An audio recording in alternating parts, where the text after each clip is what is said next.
போன எபிசோடில் நம்ம எதை பற்றி பார்த்தோம் அப்படின்னா, தேவகுருவான பிரகஸ்பதி வந்து சுக்கிராச்சாரியர் மாதிரி வேடம் கொண்டு அவங்க அசுரர்கிட்ட வந்து தவறான மந்திரங்களையும் தவறான போதைகளையும் கொடுத்து அவங்கள தவறான வழியில் நடத்திட்டு இருந்தாரு. அந்த சமயத்தில் உண்மையான சுக்கிராச்சாரியர் வந்து பார்க்குறாரு. அசுரர் எல்லாமே சுற்றி அமர்ந்திருக்காங்க. நடுவில் வந்து அவரை போலவே ஒரு சுக்கிராச்சாரியர் உட்காந்து அங்கே அசுரர்களுக்கு எல்லாமே போதனைகள் கொடுத்துட்டு இருந்தாங்க. இதை பார்த்தோன்னே உண்மையான சுக்கிராச்சாரியருக்கு ஒரு ஆச்சரியம் ஏற்படுது. யார் அது, நம்மளை போலவே இருக்காங்களே, நம்மள போலவே பாவனை பண்ணுறாங்க அப்படின்னு சொல்லி அவர் பார்க்குறாரு. அதுக்கப்புறம் அவர் தெரிஞ்சுக்கிறாரு, அங்கே இருக்கிறது வந்து தேவகுருவான பிரகஸ்பதி நம்மள மாதிரி வேஷம் போட்டிருக்காரு அப்படின்னு சொல்லிட்டு அவர் தெரிஞ்சுக்கிட்டு அவர் அசுரர்கிட்ட போய் சொல்கிறாரு, அங்கே இருக்கிறது உண்மையான சுக்கிராச்சாரியர் கிடையாது, நான் தான் உண்மையான சுக்கிராச்சாரியர், உங்களை ஏமாத்துறதுக்கு தேவகுருவான பிரகஸ்பதி தான் வந்திருக்காரு அப்படின்னு சொல்லி சொல்கிறாங்க. ஆனால் பிரகஸ்பதி அவரோட பேச்சு திறமையால் அசுரர்கள்கிட்ட நான் தான் உண்மையான சுக்கிராச்சாரியர், 10 ஆண்டு காலம் நான் தானே உங்களுக்கு போதனைகள் கொடுத்து உங்களை காப்பாற்றிட்டு வரேன் அப்படின்னு சொல்லிட்டு அவர் பேசி அசுரர்களை நம்ப வைக்கவும் செய்கிறாங்க. அசுரர்கள் வந்து இவர் தான் உண்மையான சுக்கிராச்சாரியர்னு சொல்லிட்டு உண்மையான சுக்கிராச்சாரியரை அடித்து விரட்டவும் செய்கிறாங்க. இதனால் கோபம் கொண்ட சுக்கிராச்சாரியர் வந்து அசுரரை பார்த்து சொல்கிறாங்க, அசுரரே, உங்களுக்காக நான் சிவபெருமான் நோக்கி தலைகீழ 1000 ஆண்டு காலம் தவம் இருந்து வர வாங்கிட்டு வந்திருக்கேன். ஆனால் நீங்கள் என்னையை வந்து புரிஞ்சிக்காமல் போலியான சுக்கிராச்சாரியரை நீங்கள் புரிஞ்சுக்கிட்டு நீங்கள் அவங்க பின்னாடி போகிறீங்க. அதனால் நீங்கள் முட்டாள்களாவீங்க. வரப்போகிற தேவாசுர போரில் நீங்கள் தோல்வி தான் பார்ப்பீங்க அப்படின்னு சொல்லி சாபம் கொடுக்குறாரு. அசுரர்கள் உண்மையான சுக்கிராச்சாரியரிடம் சாபம் வாங்கின செய்தியை பார்த்த உடனே போலி சுக்கிராச்சாரியரான பிரகஸ்பதி வந்து ரொம்ப சந்தோஷம் ஏற்படுது. பரவாயில்ல, நம்ம வந்த காரியம் நிறைவேறிடுச்சு, நம்ம வந்து அசுரர்களை சுக்கிராச்சாரியர்கிட்டேருந்து சாபம் வாங்க வச்சிட்டோம், கண்டிப்பாக இவங்க தேவாசுர போர் தோற்றுருவாங்கன்னு சொல்லிட்டு இது தெரிஞ்சுக்கிட்டு தேவகுருவான பிரகஸ்பதி வந்து கொஞ்சம் கொஞ்சமாக அசுரர்கிட்ட விலகுறாங்க. கடைசியில் அவர் தேவலோது திரும்ப போகவும் செய்கிறாங்க. இப்போ அசுரர்கள் வந்து யோசிக்கிறாங்க, நம்மளை வழி நடத்துறதுக்கு யாருமே இல்லை, அப்போ நம்மக்கிட்ட இருந்தவர் தான் போலியான சுக்கிராச்சாரியர் போல், இது தெரியாமல் நம்ம உண்மையான சுக்கிராச்சாரியர் பகைச்சிக்கிட்டோமே, நம்ம என்ன பண்ணுறதுன்னு சொல்லிட்டு அவங்க ரொம்ப வருத்தப்படுறாங்க. இப்படி அசுரர்கள் வருத்தப்பட்டிருந்த சமயத்தில் வந்து பிரகஸ்பதி வந்து தேவலோகத்துக்கு போய் அங்கே இந்திரதேவன்ட்டு சொல்லி தேவாசுர போரை உடனே அறிவிச்சிருங்க, ஏன் அப்படின்னா சுக்கிராச்சாரியர் வந்து சாபம் கொடுத்துருக்காரு, அதனால் வெற்றி நமக்கு கிடைக்கும், அதனால் உடனே அறிவிச்சிருங்கன்னு சொல்லி சொல்கிறாங்க. தேவாசுர போரை அறிவிக்கவும் செய்கிறாங்க. இந்த தேவாசுர போரில் யார் வெற்றி பெறுவா, அசுரர்கள் வெற்றி பெறுவாங்களா, தேவர்கள் வெற்றி பெறுவாங்களா அப்படிங்கிறத தெரியணும் அப்படின்னா இந்த வீடியோ ஸ்கிப் பண்ணாம முழுசாக பாருங்கள்.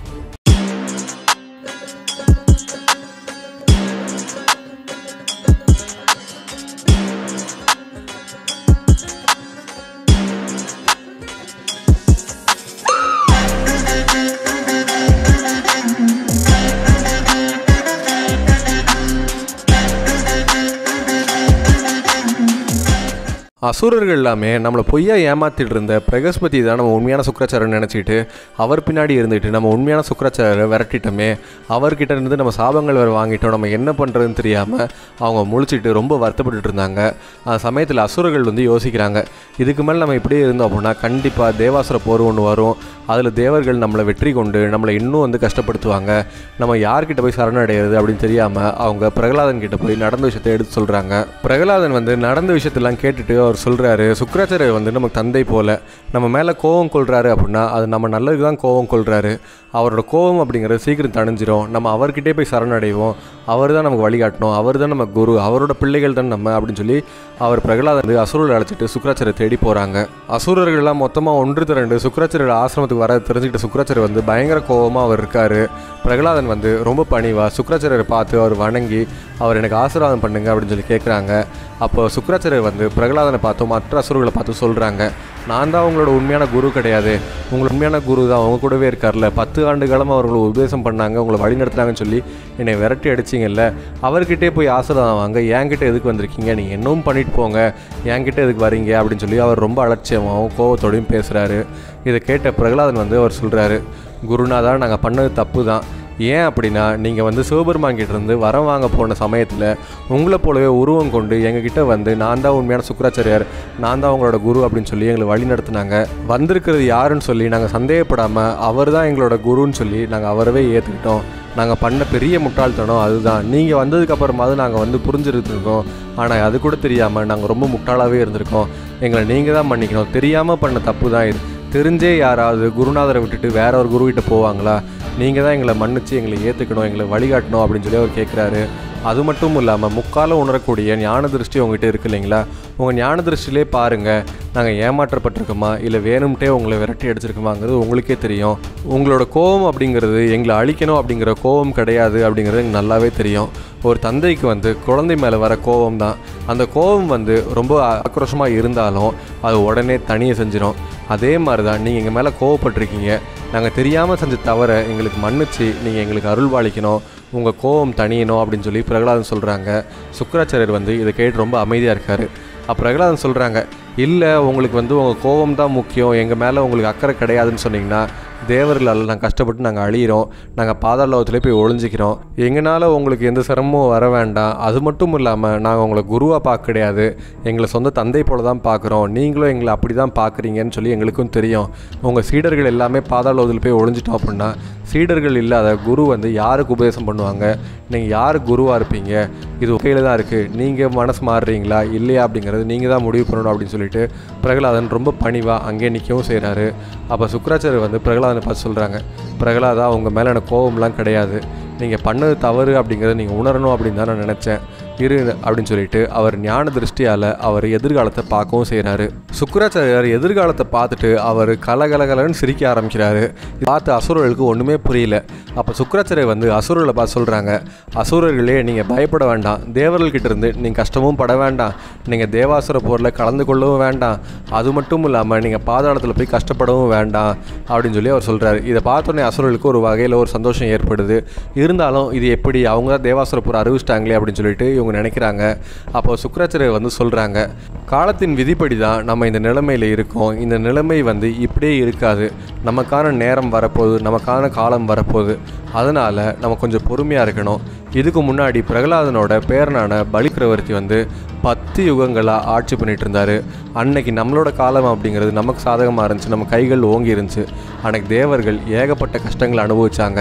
அவங்களுக்கு சாதகமான காலம் அப்படிங்கிறது வந்ததுனால தான் இன்றைக்கி தேவர்கள் வந்து அவங்க கை ஓங்குற அளவுக்கு அவங்க இருக்காங்க. நம்ம வந்து கஷ்டங்களை அனுபவிச்சுட்டு இருக்கோம். கூடிய விரைவில் வந்து நமக்கான காலம் வரப்போகுது.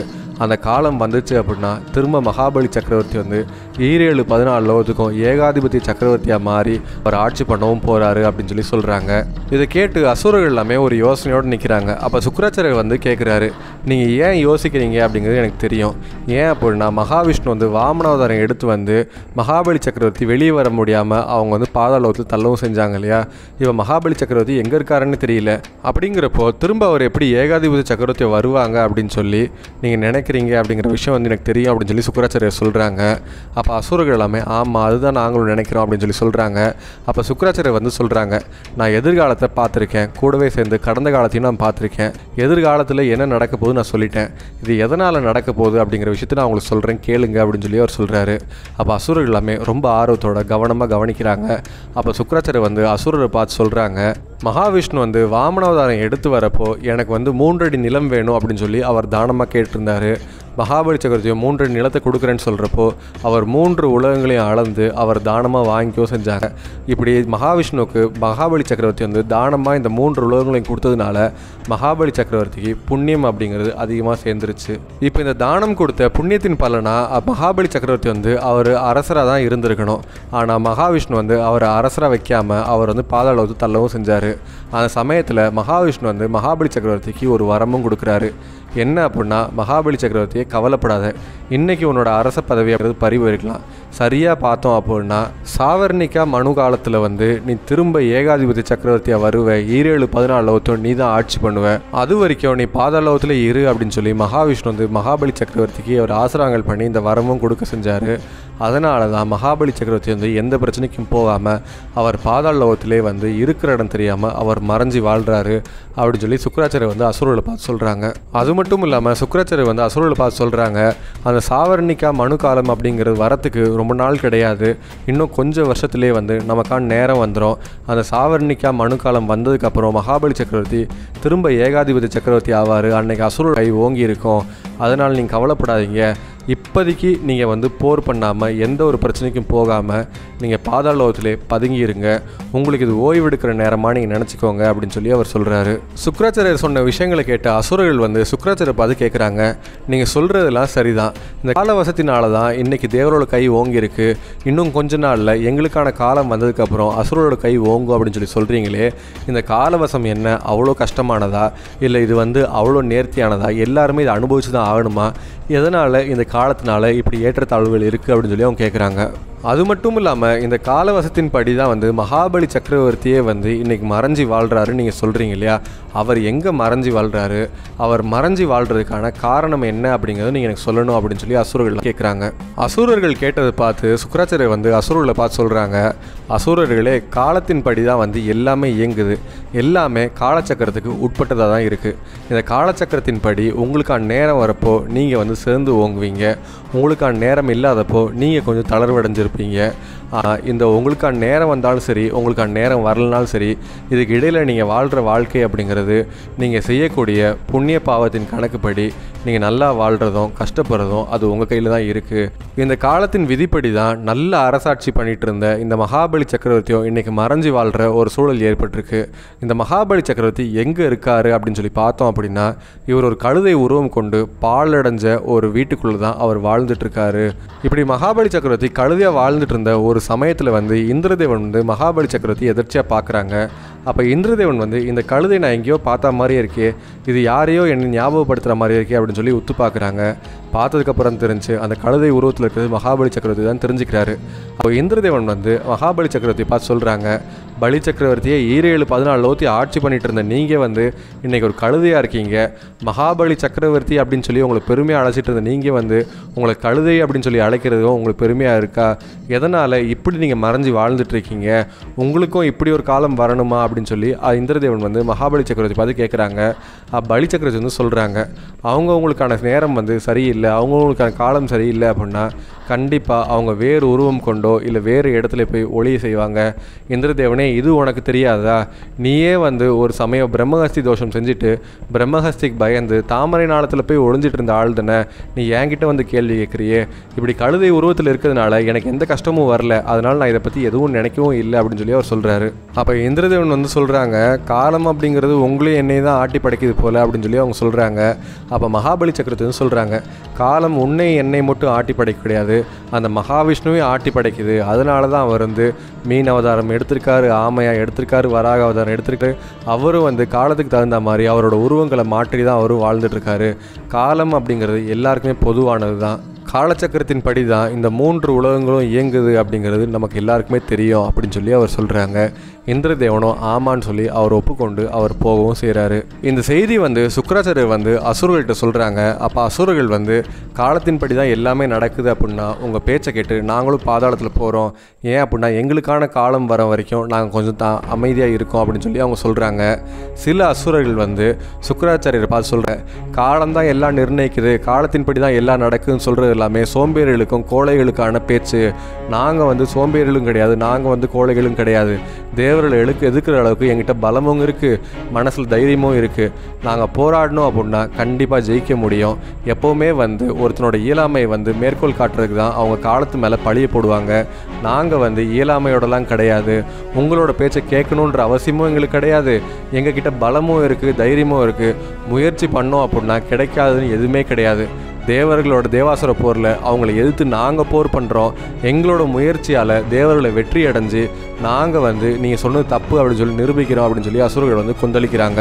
இதை பார்த்து சுக்கிராச்சாரியர் வந்து சொல்கிறாங்க, நான் சொல்ல வேண்டியதை சொல்லிட்டேன், இதுக்கப்புறம் உங்களோட கையில் தான் இருக்குதுன்னு சொல்கிறாங்க. பிரகலாதம் பல அசுரர்களும் வந்து நீங்கள் சொல்கிற பேச்சை நாங்கள் அப்படியே கேட்குறோன்னு சொல்லிட்டு அவங்க பாதாளம் திரும்பவும் செய்கிறாங்க. சில அசுரர்கள் வந்து இவங்க பேச்சை மறுத்துட்டு நாங்கள் இதை ஒப்புக்கொள்ள மாட்டோம், காலத்தை வந்து நாங்கள் பழி போடமா அப்படின்னு சொல்லிட்டு அவங்க தேவாசுர போருக்கு தயாராகவும் செய்கிறாங்க. இப்படி சுக்கிராச்சாரியர் சொன்ன வார்த்தைகளை கேட்காம தேவாசுர போரில் கலந்து கொண்ட அசுரர்கள் வந்து தேவர்களை வெற்றி கொண்டாங்களா? இந்த தேவாசுர போர் எப்படி நடந்துச்சு, இந்த தேவாசுர போரில் என்னெல்லாம் நடக்க போகுது அப்படிங்கிறத பற்றி தெரியணும் அப்படின்னா அடுத்த ஒரு எபிசோட கண்டினியூ பாருங்கள்.